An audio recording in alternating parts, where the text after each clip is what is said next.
Good evening, brothers and sisters. सबका स्वागत है आज के सभा में। So, we are looking at Hebrews chapter 13, verses 7 to 16. आज हम इब्रानियों का 13वां अध्याय और उसका 6 7 to 16. 7 से 16 तक हम आज अध्ययन करेंगे। Last time we saw from verses 1 to 6. पिछली बार हमने पहले वचन से 6वें वचन तक हमने अध्ययन किया। There we saw that writer of the Hebrews, after writing so many important truths, was speaking about some great qualities that we must have in our walk with the Lord. हम यहाँ देखते हैं कि जो इब्रानियों का पुस्तक लिखने वाला ने जो है बहुत सारे ऐसे सत्य को बताया और फिर उसके बाद 13वें अध्याय में वो ऐसे कुछ गुणों के बारे में हमें समझाते हैं। Somebody has to. So we'll just review the good qualities that we are supposed to have. जिन गुणों के बारे में हमने पिछले बार अध्ययन किया उसको हम फिर से दोहराएंगे। The first one is to have brotherly love. पहला है कि भाईचारे की प्रीति रखना। Okay. The second one is to show hospitality. और दूसरा है अतिथि सत्कार करना ना भूलना। Okay. The next one is to show sympathy and concern to people in difficulty. और फिर उन्होंने बताया कि जो संकट में हैं उनको दया और सांत्वना देना। The next one is to have purity and chastity. और चौथा है पवित्र जीवन व्यतीत करना। Marriage is given by God for that purpose. जो विवाह है वो परमेश्वर ने इसी कारण दिया है। Yeah. Then the next one is to have contentment in our life. और जो पांचवा 6वीं बात है वो है संतुष्टि रखना जीवन में। To not to have the love of money and to know that our heavenly Father is there, He'll never desert us nor forsake us. और पैसे के लोभ से दूर रहना और इस पर भरोसा रखना कि प्रभु हमें कभी ना छोड़ेगा और ना हमें त्यागेगा। Now the next one in verse 7 speaks about what believers owe to the ones who guide them in the faith. और 7वें वचन में बताया गया है कि जो विश्वासी लोग हैं वो अपने अगुवे के साथ कैसे उन्हें रहना चाहिए। So we'll read verse 7. It says, "Remember those who led you, who spoke the word of God to you, and considering the result of their conduct, imitate their faith." जो तुम्हारे अगुवे थे और जिन्होंने तुम्हें परमेश्वर का वचन सुनाया है उन्हें स्मरण रखो और ध्यान से उनके चाल चलन का अंत देखकर उनके विश्वास का अनुकरण करो। So we have all had people speaking to us the word of God and godly leaders. हमने सब ने ऐसे लोगों के साथ हमने संबंध रखा है जिन्होंने परमेश्वर के बारे में हमें उनके वचन के बारे में हमें समझाया है। Those who have faithfully walked with the Lord. और जिन्होंने विश्वास योग्यता के साथ प्रभु का अनुकरण किया है। And their preaching has blessed us. और उनके प्रचार ने हमें सहायता दिया है। Their counseling has helped us. उनकी सुझाव ने हमें मदद किया है। Their example also is they are an example to us. और वो हमारे लिए एक उदाहरण है। So when we look at those men and women of God, we must follow their faith and the way they lived. और जब हम ऐसे जो है स्त्रियों और पुरुषों का याद रखना चाहिए हमें और उनके जो विश्वास है उसका अनुकरण करना चाहिए। And Hebrews 12:17 says, इब्रानियों का 12 अध्याय और उसका 17 वचन, "Obey your leaders and submit to them, for they keep watch over your souls as those who will give an account. Let them do this with Hebrews 13:17. Sorry, Hebrews 13:17. Obey your leaders and submit to them, for they keep watch over your souls as those who will give an account. Let them do this with joy, not with grief, for this would be unprofitable for you. और इब्रानियों 13 के 17 में लिखा है कि अपने अगुओं की आज्ञा मानो और उनके अधीन रहो, क्योंकि वे उनके समान तुम्हारी प्राणों के लिए जागते रहते हैं, जिन्हें लेखा देना पड़ेगा। वे यह काम आनंद से करें, ना कि ठंडी सांस ले लेकर, क्योंकि इस दशा में तुम्हें कुछ लाभ नहीं। So, brothers and sisters, the important thing is that how each person, each of us progresses in our walk with the Lord. ये बहुत महत्वपूर्ण बात है कि हम कैसे प्रभु में प्रगति करते हैं। It is good to start well. ये बहुत अच्छी बात है अगर हमारी शुरुआत अच्छी हो, but it is much better to end well also. लेकिन ये भी बहुत जरूरी है कि हमारा इसका जो अंत है वो भी अच्छा हो। Yeah. So, okay. So let us look at this is a very important thing. Ecclesiastes 7:8. और सभोपदेशक 7वां अध्याय और उसका 8वां वचन।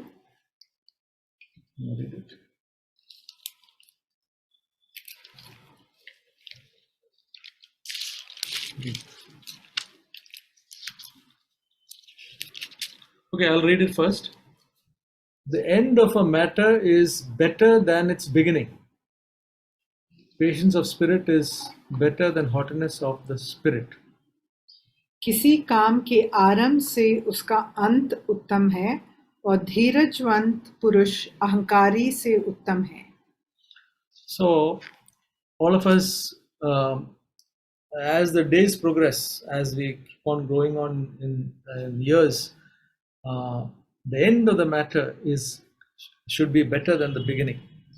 जैसे हम अपने जो है आयु में हम बढ़ते जाते हैं, तो जो हमारा अंत होता है वो कैसे होता है, वो बहुत ही महत्वपूर्ण बात है। So when we look at these godly people, when we see their faith as they are going on in their years, as they're growing older, we see them that they're becoming more and more godly, and we want to follow their faith and imitate their faith. और जो हमारे अगुए हैं और हम उन्हें देखते हैं कि जैसे वो आयु में बढ़ रहे हैं, तो वो प्रभु में भी वो आगे बढ़ रहे हैं और उनका जीवन और भी उत्तम होता जा रहा है। Then we'll go to verse 8. 8वां वचन। Jesus Christ is the same yesterday, today, yes and forever. यीशु मसीह कल और आज और युगान युग एक सा है। So though we may not be in touch with many godly brothers and sisters who have been a blessing to us, Jesus Christ is still there. He remains unchanging forever. अगर आज हमारा जो संबंध ऐसे भाइयों और बहनों के साथ नहीं रहा और किसी कारणवश, लेकिन अगर हम यीशु मसीह के साथ अपना संबंध बनाए रखें, वो काफी है। So Jesus Christ is the same during the Old Testament period, during his time on earth, and now as our high priest in heaven. और यीशु मसीह जो पुराने नियम के समय में और आज और आने वाले समय में, जो आज हमारे लिए महायाजक के समान पिता के दाहिने बैठा है, वो आज भी हमारे लिए एक सा है। So he is our example all the time. और यीशु मसीह हमारे लिए एक उदाहरण है हमेशा। And we are called to have fellowship with him. और हम इसीलिए बुलाए गए हैं कि हम उनके साथ संगति में रहें। Verse 9. और 9वां वचन। Do not be carried away by varied and strange teaching, for it is good for the heart to be strengthened by grace, not by foods through which those who were thus occupied were not benefited. नाना प्रकार के विचित्र उपदेशों से ना भरमाए जाओ, क्योंकि मन का अनुग्रह से दृढ़ रहना भला है, ना कि उन खाने की वस्तुओं से जिनसे काम करने वालों को कुछ लाभ न हुआ। This is a very important word.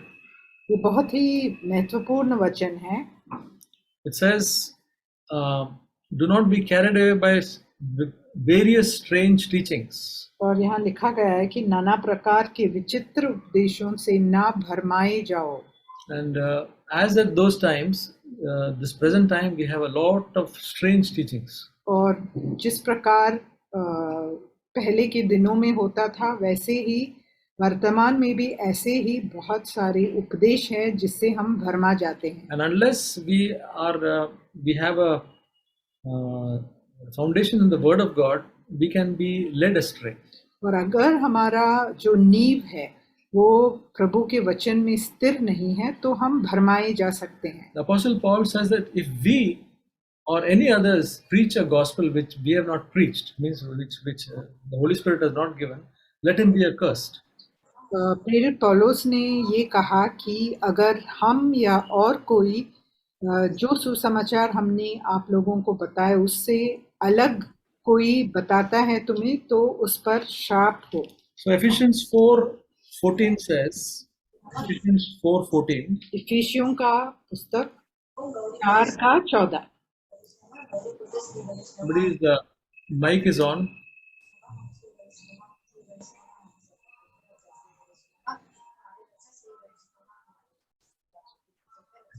Shivani's. As a result, we are no longer to be children tossed here and there by waves and carried about by every wind of doctrine, by the trickery of man, by the craftiness and deceitful scheming. We should not be like children tossed about here and there. इफिसियों 4:14, ताकि हम आगे को बालक ना रहें, जो मनुष्यों की ठग विद्या और चतुराई से, उनके भ्रम की युक्तियों के और उपदेश के हर एक झोंके से उछाले और इधर उधर घुमाए जाते हो। When we read Ephesians chapter 5 verse 6, it says, Ephesians 5:6 says, let no one deceive you with empty words, for because of these things the wrath of God comes upon the sons of disobedience. और इफिसियों 5:6 वचन, कोई तुम्हें व्यर्थ बातों से धोखा ना दे, क्योंकि इन ही कामों के कारण परमेश्वर का क्रोध आज्ञा न मानने वालों पर भड़काता है। So he says, let no one deceive you with empty words. तो यहाँ कहा गया कोई तुम्हें व्यर्थ बातों से धोखा ना दे। In Titus it speaks about empty talkers. और तीतुस के पुस्तक में जो empty talkers, जो बेकार का बात करने वाले हैं, उनके बारे में बताया गया है। So what is empty words and empty talk? और जो खाली जो वचन और वाक्य क्या है?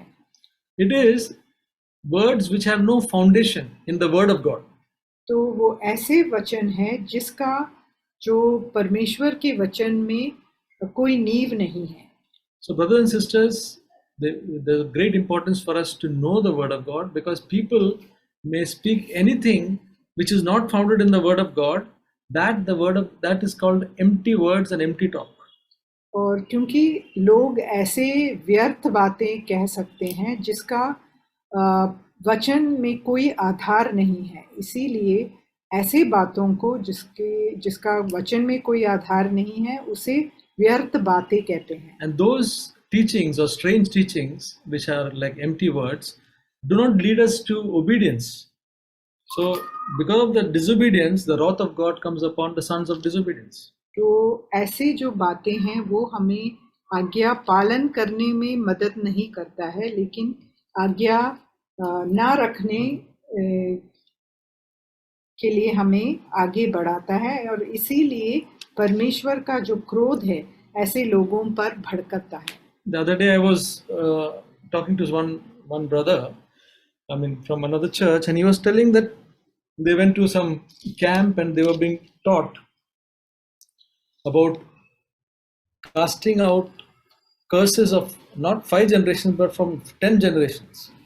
तो मैं एक ऐसे भाई के साथ बात कर रहा था और उन्होंने मुझे बताया, जो हमारे कलीसिया में से नहीं है, कि वो ऐसे एक कैंप में गए जहां उन्हें बताया गया कि 10 पीढ़ी नहीं, 5 पीढ़ी नहीं, 10. 5 पीढ़ी नहीं, 10 पीढ़ी तक जो अपने पर जो श्राप है वो उससे कैसे छुटकारा मिल सकता है, उसके बारे में वो बता रहे थे. And then they had to cough or they had to do something and all those things, many things which are very strange. और ऐसे कुछ बातें जैसे खांसना और ऐसे बातें सब बताए जा रहे थे जिससे उनको छुटकारा मिल सकता है. So these are things which goes on nowadays. तो आजकल ये सब बातें होती रहती है. But I told him, but where is it written in the New Testament? Anything is written about that 10 generations curses and all that? तो मैंने उनसे पूछा, क्या वचन में ऐसे 10 पीढ़ियों का जो श्राप है उसके बारे में ऐसे कुछ लिखा गया है क्या? People are not bothered to see whether it is written in the Word of God. One preacher with some gift comes and says something, they believe it. कोई ऐसा प्रचारक जिसका वरदान है वो आके ऐसे कुछ भी बोल देता है और लोग उस पर विश्वास कर लेते हैं. But here the Word of God says, it is good for the heart, verse 9, to be strengthened by grace. और 9वें वचन में ऐसे लिखा है कि मन का अनुग्रह से दृढ़ रहना भला है. So the grace of God, the enabling power of God, helps us and establishes the heart. जो अनुग्रह है, परमेश्वर का जो अनुग्रह है, वो हमारे मनों को दृढ़ करता है और उसे स्थिर करता है. And that is a good thing. वो अच्छी है. The strange doctrines, they keep the heart always fluctuating and unsettled. और जो विचित्र उपदेश है वो हमें हिला देता है और हमें इधर से उधर भटकाता रहता है. These strange teachings or strange doctrines do not profit the soul. They don't make one more holy, humble, thankful or Christ-like. और ये सब जो विचित्र उपदेश हैं, ये हमारे जो प्राण को कोई लाभ लेकर नहीं आता है, वो हमें और परमेश्वर यीशु मसीह के समान नहीं बनाता है. That's why it says, not by foods through which those who were thus occupied were not benefited, in verse 9. और आगे 9वें वचन में हम पढ़ते हैं, ना कि उन खाने की वस्तुओं से जिनसे काम रखने वालों को कुछ लाभ ना हुआ. The gospel, the word of God will benefit us.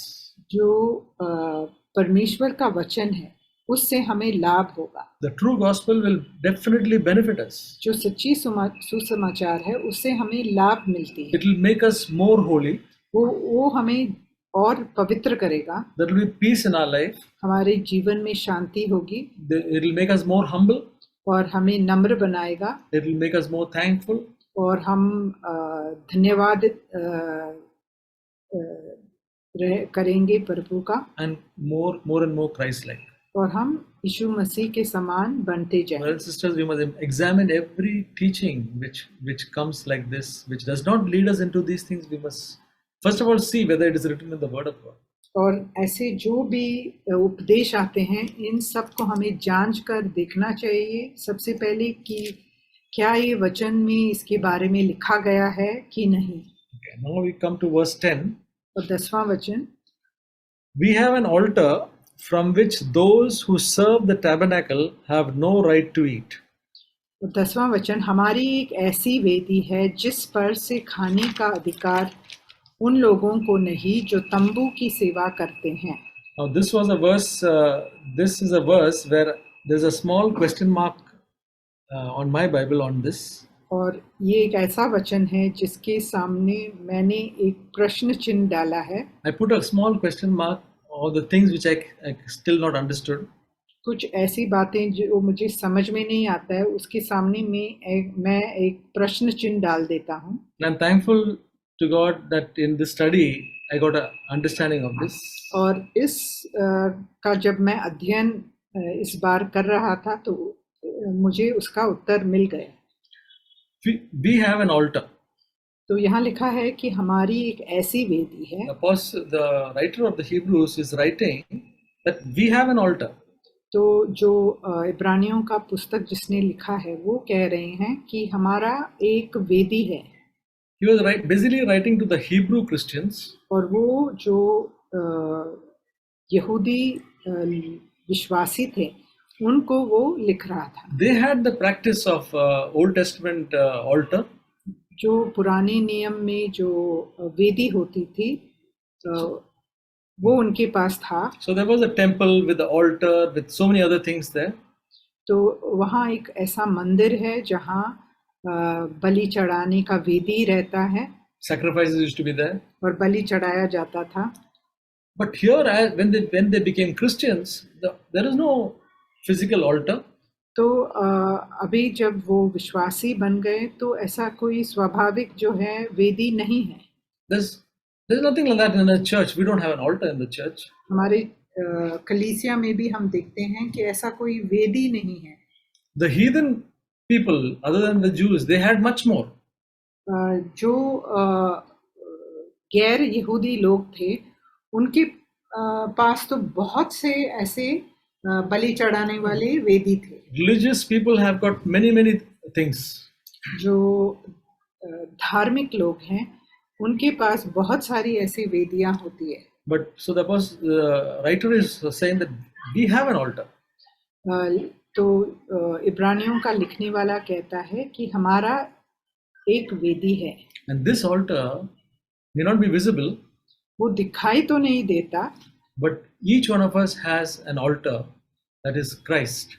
और वो जो वेदी है वो है यीशु मसीह। When we give ourselves to we come before the altar, that is Christ.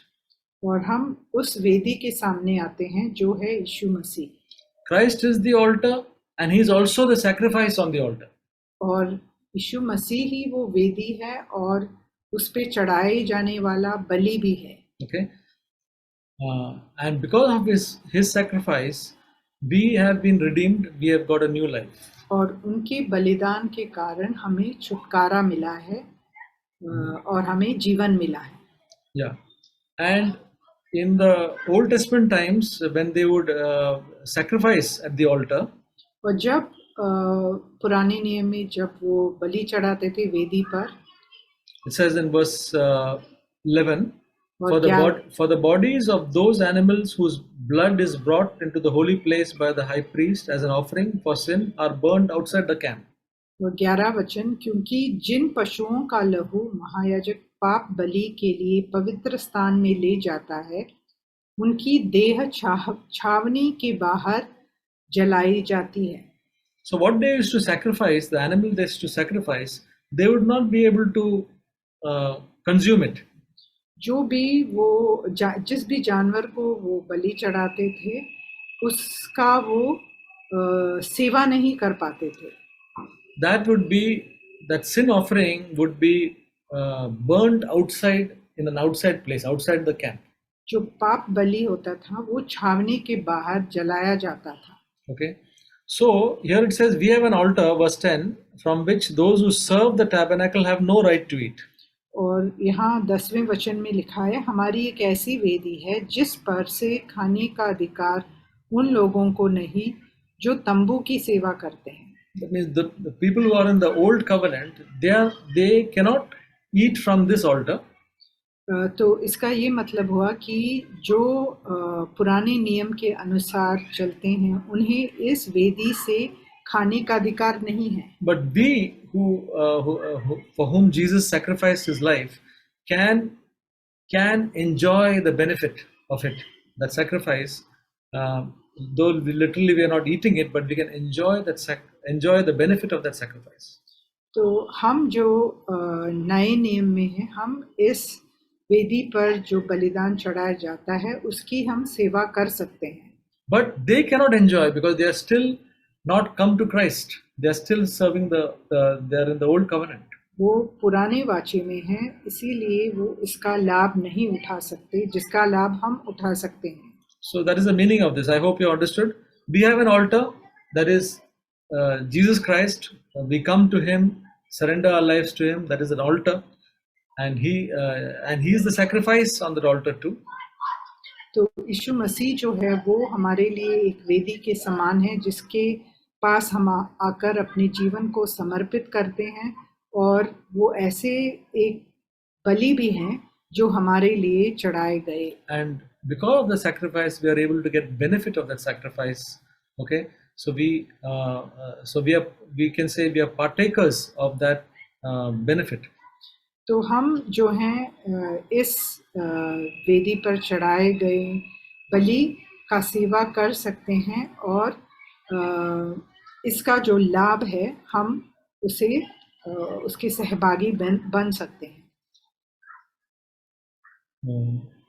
So verse 11, we read that the bodies of those animals were burned outside the camp. क्योंकि जिन पशुओं का लहू महायाजक पाप बलि के लिए पवित्र स्थान में ले जाता है, उनकी देह छावनी के बाहर जलाई जाती है. If we read Exodus chapter 29 verse 14, हम निर्गमन का 29 verse 14, 29 का 14 वचन पढ़ेंगे. it says,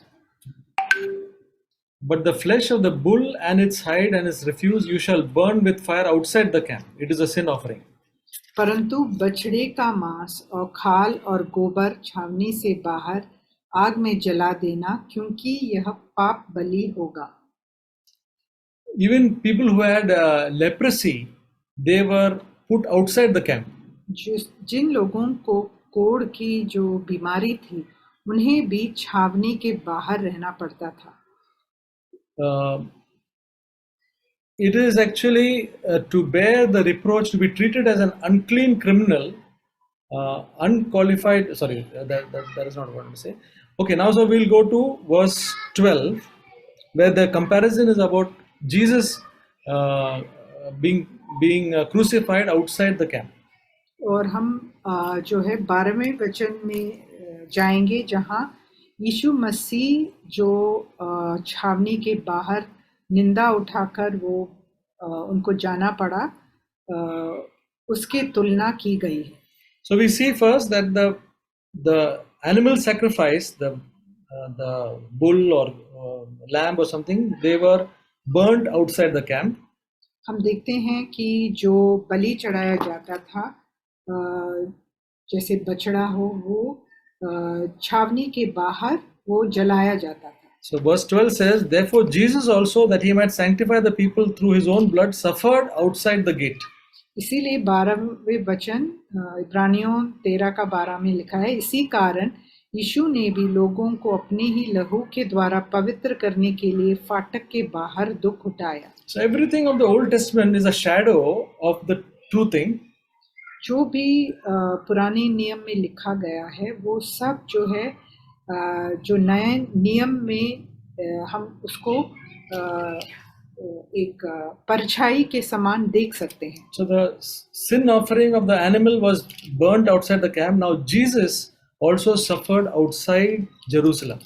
तो हम देखते हैं कि पुराने नियम में पाप बलि जो होता था वो छावनी के बाहर जलाया जाता था. उसी प्रकार इधर हम 12वें वचन में देखते हैं कि यीशु मसीह भी फाटक के बाहर वो उन्हें दुख उठाना पड़ा. He was before Pilate and Herod in Jerusalem.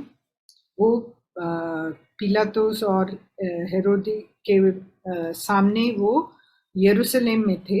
But when he had to be crucified, they sent him outside Jerusalem. लेकिन जब उन्हें क्रूस पर चढ़ना पड़ा तो वो उन्हें यरूशलेम से बाहर जाना पड़ा. Golgotha was a place outside Jerusalem. Golgotha वो एक ऐसा जगह था जो यरूशलेम के बाहर था. Golgotha is a Greek word. Golgotha एक यूनानी शब्द है. The meaning is a place of skull. तो इसका ये मतलब है कि जो स्कल पता नहीं, तो वो एक जो स्कल का जगह. And the Latin word is Calvary. और जो लातीन भाषा में है उसे जो है कलवरी कहा जाता है, Kalvari. We say Calvary, so I just saw the meaning is it's a Latin word for Golgotha. तो हम कलवरी कहते हैं। तो ये जो है वो गोलगोता का लातीन में वो उस भाषा में है। So Jesus was taken outside the city to bear the shame. यीशु मसीह जो है शहर के बाहर ले जाए गए कि वो उस अपमान को सह सके। To be treated as an unclean criminal. कि वो एक जो अशुद्ध अपराधी के रूप में उनका जो है उनके साथ बर्ताव किया जाए। Unqualified to remain in the city. और वो इस लायक नहीं था कि वो उस शहर में रहे। So that is what Jesus did when he died for us. He suffered for us outside the camp. तो इसीलिए यीशु मसीह ने जब हमारे लिए दुख उठाया तो वो जो है शहर के बाहर उन्हें जाना पड़ा। So verse 13 says, जो 13 वचन है, hence let us go out to him outside the camp bearing his reproach. तो 13 का 13, इसीलिए आओ उसकी निंदा अपने ऊपर लिए हुए छावनी के बाहर उसके पास निकल चले। So Jesus went outside, suffered outside. Now we have to go outside the camp to bear his shame. तो यीशु मसीह को शहर के बाहर जाना पड़ा। उसी प्रकार हमें भी निंदा सहने के लिए छावनी के बाहर हमें जाना है अभी। How do we do that? कैसे हम उसे करते हैं? Luke 9:23. लूका 9 का 23 It says, Luke 9:23 says, if anyone wishes to come after me, let him deny himself, take up his cross daily and follow me. लूका 9 का 23, उसने सबसे कहा, यदि कोई मेरे पीछे आना चाहे तो अपने आप से इनकार करे और प्रतिदिन अपना क्रूस उठाए हुए मेरे पीछे हो ले। So Hebrews 12:2 says, fixing our eyes on Jesus, the author and perfecter of our faith, who for the joy set before him endured the cross, despising the shame, and has sat down at the right hand of the throne of God. और इब्रानियों 12 के 2 में कहा गया है, और विश्वास के कर्ता और सिद्ध करने वाले यीशु की ओर ताकते रहें, जिसने उस आनंद के लिए जो उसके आगे धरा था, लज्जा की कुछ चिंता न करके क्रूस का दुख सहा और परमेश्वर के सिंहासन की दाहिनी ओर जा बैठा। Brothers and sisters, to follow Jesus means to bear his reproach also. तो अगर यीशु मसीह के पीछे हमें हो लेना है तो उसका ये मतलब है कि हमें उनकी जो है अपमान को भी सहना है। Many people may not like what we do. बहुत लोगों को पसंद नहीं आएगा जो भी हम करते हैं। People may mock us, people may think not well about us. लोग हमारी ठट्टा करते हैं और हंसी उड़ाते हैं हमारा। But it should not be for any wrongdoing of us. लेकिन ऐसे गलत बात के लिए हम इसको ना सहें। Jesus was treated as a criminal, though he was the purest of all. यीशु मसीह को एक अपराधी के रूप में देखा गया। वो निष्पाप थे फिर भी। So outside the camp means outside the well accepted circle of people. तो छावनी के बाहर का मतलब ये है कि एक जो इस समाज में जो माने जाते हैं उन लोगों की जो अपमान हमें सहना पड़ता है। Now verse 14 says, why? Because for here we do not have a lasting city, but we are seeking the city which is to come. और 14 वचन में कहा गया है, क्यों हमें ऐसे सहना पड़ता है? क्योंकि यहाँ हमारा कोई स्थायी नगर नहीं, वरन हम एक आने वाले नगर की खोज में हैं। So when we have that in our heart, that we are, this place is not what is our home. Our home is in heaven. Then we will be able to bear the reproach. We'll be able to go outside the camp.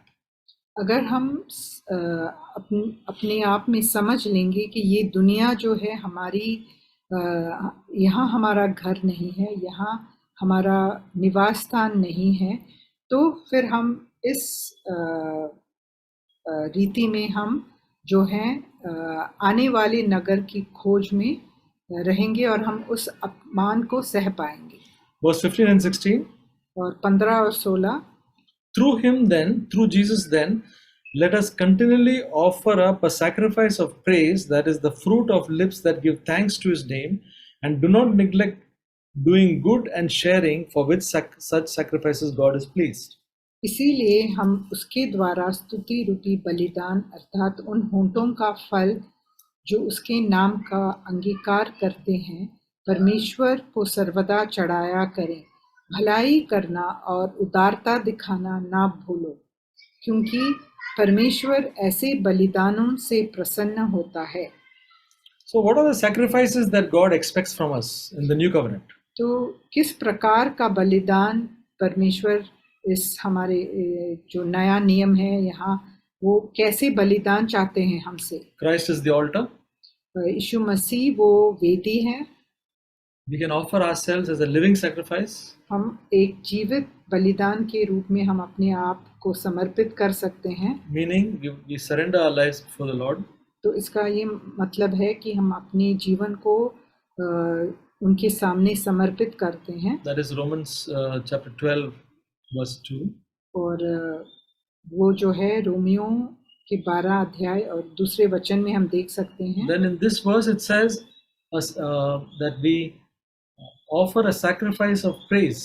और यहाँ लिखा गया है कि स्तुति रूपी बलिदान चढ़ाएं। See, we cannot bring any sacrifice for our own sins. हम अपने पापों के लिए तो कोई भी ऐसा बलिदान चढ़ा नहीं सकते। We cannot do some good things to replace the bad things that we have done. कुछ ऐसी अच्छी बातें हम नहीं कर सकते जिसके कारण जो है जो बुरी बातें हमने की है वो ढक दिया जाए। Christ has done the greatest sacrifice of all. यीशु ने जो है सबसे बड़ा बलिदान दिया है। Our sacrifice is to acknowledge him, to be thankful to him. और हमारा जो बलिदान वो यह है कि हम उनकी जो उन्होंने जो कृपा या अनुग्रह हमें दिया है उसके प्रति हम आभारी रहें। Especially in times when we don't feel like it. और जब हमें ऐसा महसूस ना हो तब भी। The sacrifice of praise is many times when we feel good, we feel like praising. जब हमें ऐसा अच्छा महसूस होता है तो हमें लगता है कि हम स्तुति करेंगे। But when we praise God and trust him and are thankful to him in difficult times, लेकिन जब कठिन परिस्थितियों में भी हम जो है परमेश्वर का स्तुति करेंगे, then we prove that we trust him and we are honoring him. तो हम दिखाते हैं कि हम उनका सम्मान कर रहे हैं और हम उन पर भरोसा रखते हैं। So there is a sacrifice of praise to God with the fruit of our lips which give thanks to his name. तो वो एक स्तुति रूपी बलिदान है और वो होंठों का फल है जो उसके नाम का अंगीकार करता है। So first one is offering our lives as a living sacrifice. पहला है कि हम अपने जीवन को ही एक जीवित बलिदान के रूप में समर्पित करें। Second one is a sacrifice of praise. जो दूसरी बात है वो है स्तुति रूपी बलिदान। And third one is in verse 16, doing good and sharing. और 16 वचन में हम देखते हैं तीसरी बात जो है भलाई करना और उदारता दिखाना। It says, for with such sacrifices God is pleased. क्योंकि परमेश्वर ऐसे बलिदानों से प्रसन्न होता है। When we see people in need in any way, to give encouragement, to give any help in any matter, then that such sacrifices are pleasing to the Lord. जब हम लोगों को किसी ऐसी परिस्थिति में देखते हैं जब उन्हें हमारी सहायता चाहिए और हम उदारता पूर्वक जब हम उन्हें सहायता देते हैं या उन्हें प्रोत्साहन देते हैं, तब हम जो बलिदान चढ़ा रहे हैं जिससे परमेश्वर प्रसन्न होता है। Another one word is in Philippians chapter 4 verse 18.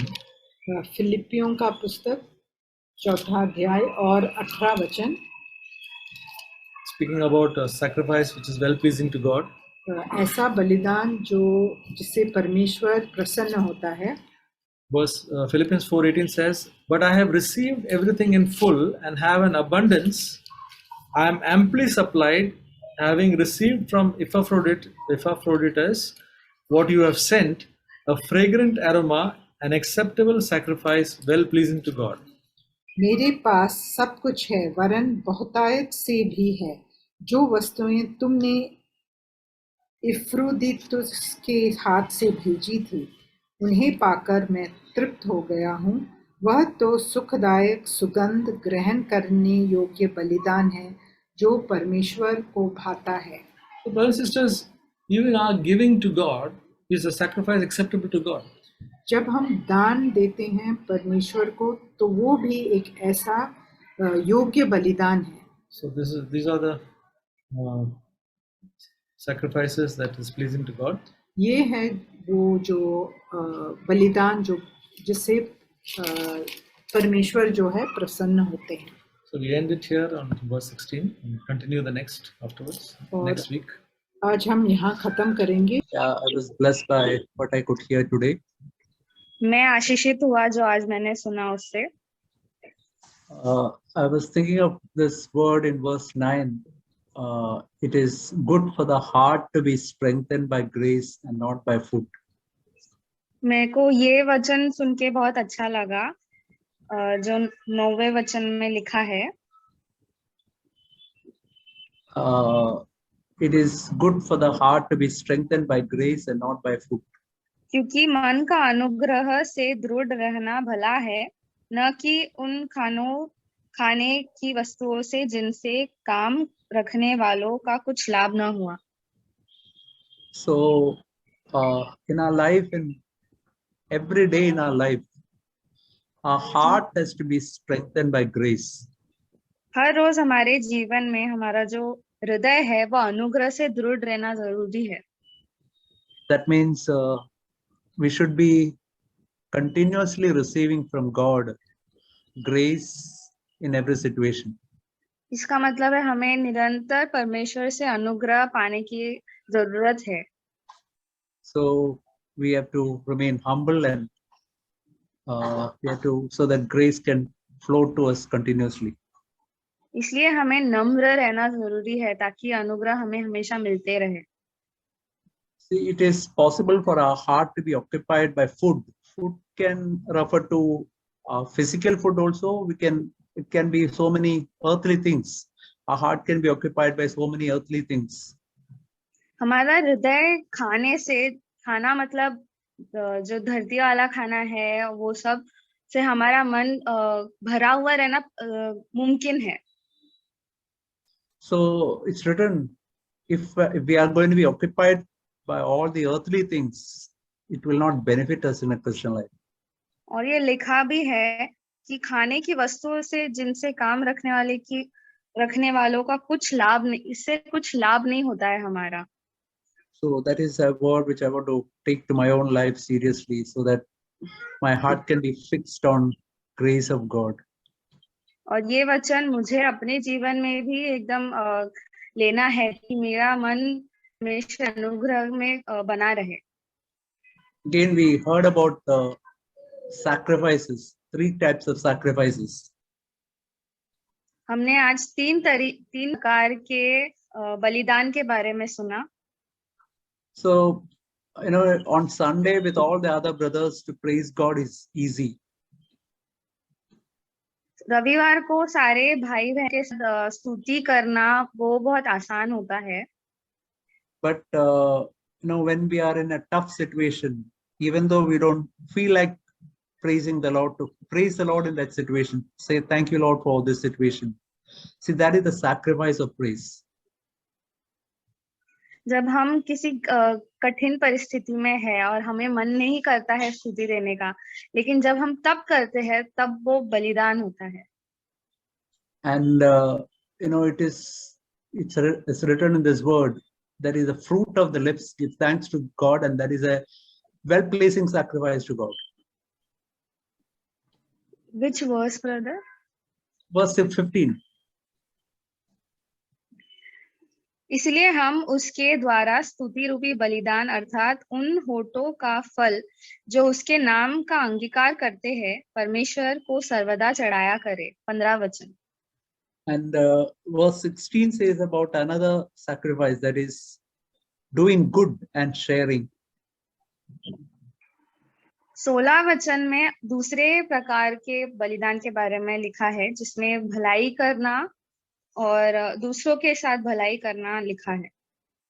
I just want to read one verse in Galatians 6 verse 2.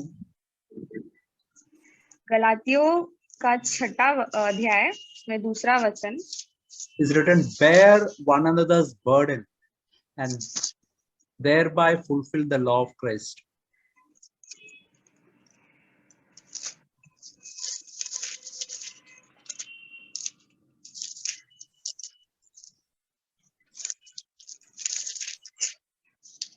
Galatians 6:2.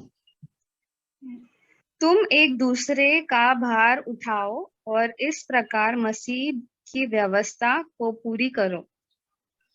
So the law of Christ is the law of love.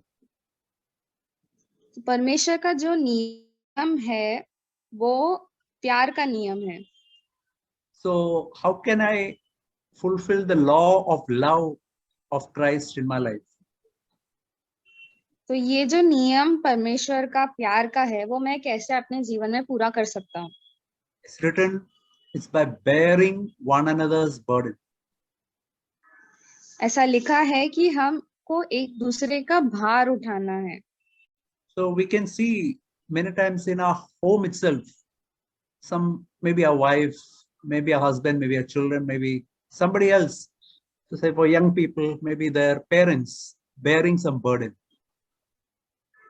तो इसमें लिखा है हम अपने घर में भी देख सकते हैं, हमारे पति है, पत्नी है, हमारे मम्मी पापा है, भाई बहन है, हम उनका भार उठा सकते हैं। So how can I fulfill the law of Christ is by bearing that burden. That means helping them when they are troubled. तो हम कैसे भार उठा सकते हैं? हम उनका मदद करके भार उठा सकते हैं। So that is something which is really practical for all of us. So some way we can, whichever way we can help, we can bear others' burden and fulfill the law of love. तो हम ये हर रोज के जीवन में हम ये कर सकते हैं और अपना ये जो नियम है वो पूरा कर सकते हैं। We can also see in the church some people burdened in some way. We can talk to them or we can help them whichever way possible. So that is the way we can fulfill the law of Christ. हम church में भी देख सकते हैं, हम कोई भाई बहन जिसको किसी बात की जरूरत है, हम उनका वो मदद करके ये नियम पूरा कर सकते हैं। Yeah.